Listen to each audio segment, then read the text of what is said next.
قرآني نبض حياتي، قرآني طهر ذاتي، قرآني عصمة أمري، قرآني طوق نجاتي. Bismillahirrahmanirrahim. Mehriban ve bağışlayan Allah'ın adıyla. Muxtəsər və faydalı təfsir proqramının izləyicilərini salamlayırıq. Təkasür surəsinin təfsirini davam etdiririk. Dərsin sonunda aşağıda qeyd edilən suallara cavab tapa biləcəyinizi ümid edirik. 1. Quranda yəqin mərhələləri hansılardır? 2. Lətərəvünnəl cəhim ayəsində məqsəd nədir? 3. Nemətlər barəsində mütləq sorğu-sual olunacağınız dedikdə nə nəzərdə tutulur? 4. İslam Peyğəmbəri sallallahu aleyhi və səlləm təkasürü necə məna etmişdir? 5. Təkasür surəsinin ayələrindən hansı nəticə və mesajlar əldə etmək olar? Bizi izləməyə davam edin. Yəqinin mənaları. Qur'ana əsasən yəqinin 3 mərhələsi vardır.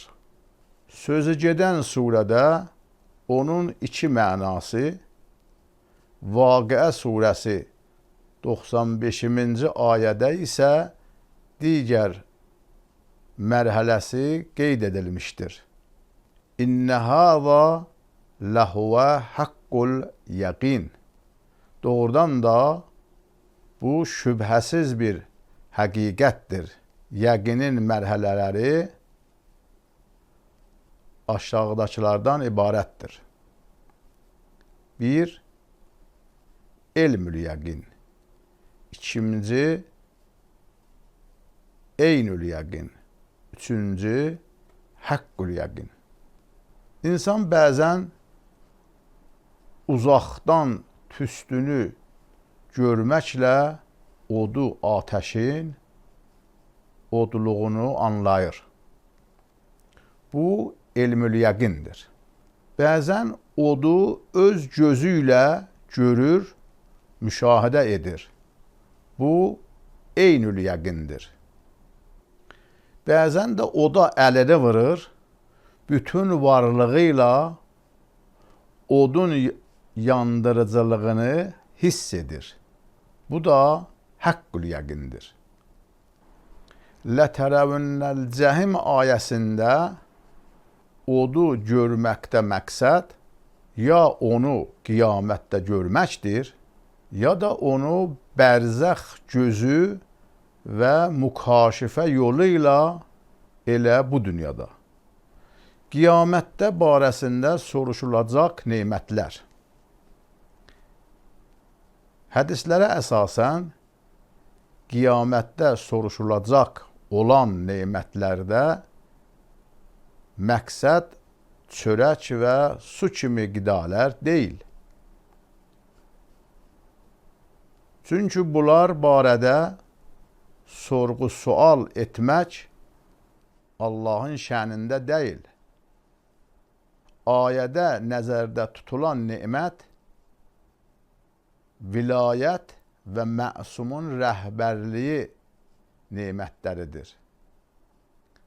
İmam Rıza aleyhissalatu vesselam bu haqda buyurur: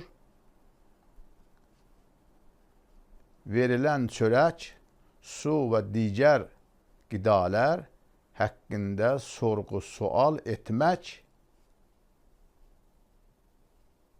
nəinki Allah Taala hətta insanlar üçün bəyənilməz iş sayılır. Beləliklə, nemətlərdən soruşulacaq ibarəsindən məqsəd məsumların vilayəti, rəhbərliyi nemətidir. Ün-i Əxbar-ı Rıza kitabında 2-ci cild səhifə 129. Amma təkasürün mahiyyəti. Təkasür təkcə insanların say çoxluğu ilə deyil, var dövlət və oğul uşağın çoxluğu ilə öyünməkdir. İ'ləmu innəməl həyatü dünya la'ibun və ləhvun və zinətun və təfəxurun beynəkum və təkâthurun fil əmvali vəl əvlad. Ey insanlar, bilin ki, dünya həyatı oyun oyuncaq, bərbəzək, bir-birinizin qarşında üyənmək və mal, dövlət, oğul, uşağı çoxaltmaqdan ibarətdir. Hədid surəsi ayə 20. Buna görə də Quran tövsiyə edir ki, var dövlət, oğul, uşaq sizi özünə məşğul etməsin. La tulhikum əmvalakum və la avladukum ən zikrillah. Nə mallarınız, nə də ovladlarınız sizi Allahı xatırlamaqdan unutməsin. Münafiqin surəsi ayə 9. İslam Peyğəmbəri sallallahu aleyhi və aleyhi və səlləm bu surəni tilavət etdikdən sonra buyurmuşdu. Thumma qal tekasurul əmvali cəm'uha min gayri haqqiha və mən'uha min haqqiha və səddaha fil av'iyyəh. Var dövlətdə çoxluq, haram yolla onu toplamaq, onların vacib vergisini verməmək, onları sandıqlarda saxlamaqdır. İmam Əli aleyhissalatu vəssalama mənsub olan bir şeirdə deyilir. Ya mən bi dünyahu iştəğəl, qəd qarrahu dolul əməl, əl-mu'ti yəti bəğtətən vəl-qəbru sunduqul əməl. Şeirin məzmunu belədir. Ey dünyaya məşğul olan şəxs, uzun arzular səni aldatmışdır. Ölüm qəflətən səni haqlayacaqdır. Qəbir əməllərinə sandıq olacaqdır. Amma Təkasür surəsindən əldə edilən nəticə və mesajlar. Çoxluq istəyi, üyənmək insanı faydasız və bihudə işlərə sovq edir. Əlhəkumut təkasur. 2. Çoxluğa üyənmə